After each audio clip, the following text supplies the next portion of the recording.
नमस्कार, श्री स्वामी समर्थ. समर्था रेसिपीमध्ये तुमचं स्वागत आहे. मंडळी, मी आज बनवली आहेत भरलेली कारली. अजिबातही कडवट होणार नाहीत अशा पद्धतीने नक्की बनवून पहा. आज माझा असतो उपवास. सोमवार, श्रावणी सोमवार चालू आहेत म्हणून माझा आज असतो उपवास. आहोंच्या डब्याला म्हटलं भरलेली कारली द्यावीत म्हणून मी पाव किलो कारल्याची भाजी बनवणार आहे. कारण त्यांच्या मित्राला खूप कारलं आवडतं. मला बोलतात, तू भरलेलं कारलं केलं की माझ्या वाट्याला एकही कारलं येत नाही. माझ्या मित्राला खूप आवडतं. तो त्याची भाजी खायची सोडून माझी भाजी खातो आणि मला त्याची भाजी खावी लागते. म्हणून म्हटलं चला 2-3 कारली देण्यापेक्षा आपण पाव किलोच कारली देऊन टाकू. म्हणून मी पाव किलो कारल्याला अशा उभ्या चिरा मारून त्यामधील बिया सर्व काढून घेतलेल्या आहेत.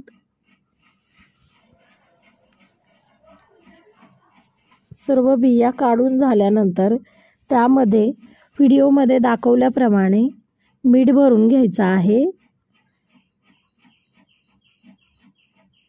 सर्व कारल्यांमध्ये मीठ चोळायचं आहे आतमध्ये, म्हणजे त्याचा कडवटपणा नाहीसा होतो. कारली मिठाने भरून झाल्यानंतर 15 ते 20 मिनिटांसाठी मॅरिनेट करायला साईडला ठेवून द्यायचे आहेत. नंतर मसाल्यासाठी शेंगदाणे, तीळ, खोबरं, कोथिंबीर, कढीपत्ता, कांदा आणि थोडासा अर्धा इंचापेक्षाही कमी आल्याचा तुकडा आणि लसूण घ्यायचा आहे. आता हे सर्व वाटण आपण भाजून घेणार आहोत. त्यासाठी मी गॅसवरती लोखंडी तवा गरम करायला ठेवलेला आहे. त्यामध्ये शेंगदाणे, खोबरं, कांदा, लसूण आणि तीळ घालून छान असं वाटण मी भाजून घेतलेलं आहे. नंतर मिक्सर जारमध्ये सर्व वाटण काढून घ्यायचं. थोडंसं थंड झालं की त्याला बारीक असं वाटून घ्यायचं आहे.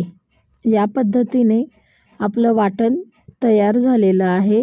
आता वाटणामध्ये आपण बारीक चिरलेली कोथिंबीर, तसेच हळद, धना पावडर, लाल तिखट आणि कांदा लसूण मसाला घालायचा आहे.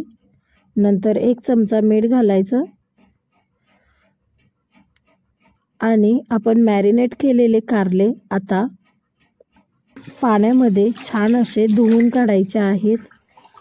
आतल्या बाजूनेही छान धुवून काढायचे, म्हणजे त्याचा कडवटपणा नाहीसा होतो.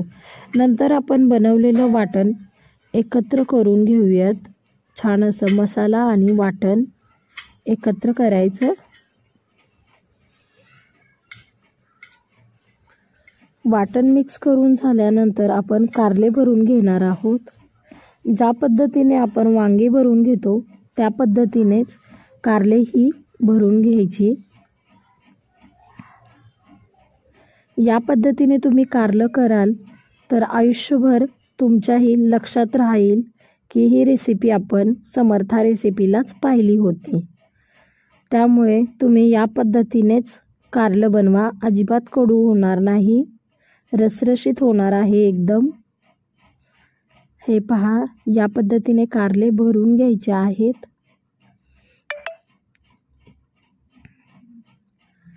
काही लोकांना कारलं अजिबात आवडत नाही, परंतु या पद्धतीने जर तुम्ही कारलं कराल तर सारखं सारखं कारलं तुम्हाला खाऊ वाटेल.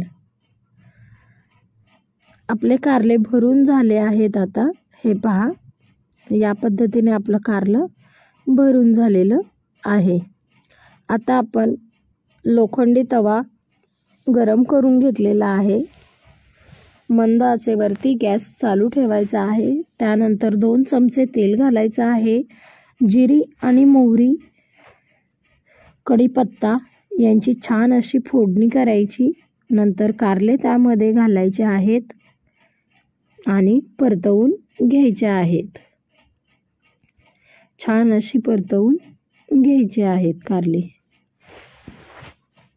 थोडंसं पाणी गरम करून घ्यायचं कारण हे पाणी आपण कारल्यामध्ये घालणार आहोत. इथे मी गार पाण्याचा अजिबात वापर करत नाही, कारण गार पाण्याने भाजीची टेस्ट बिघडते. म्हणून मी शक्यतो गरम पाण्याचा वापर करते. गरम पाणी घालून त्यावरती झाकण ठेवून 10 ते 15 मिनिट शिजू द्यायचं आहे मंद आचेवरती. हे पहा, आपली कारल्याची चमचमीत अशी भाजी तयार झालेली आहे. तुम्हाला ही रेसिपी नक्की आवडेल, तुम्ही ट्राय करून पहा. माझी जर रेसिपी तुम्हाला आवडली असेल तर चॅनलला सबस्क्राईब करा. धन्यवाद. श्री स्वामी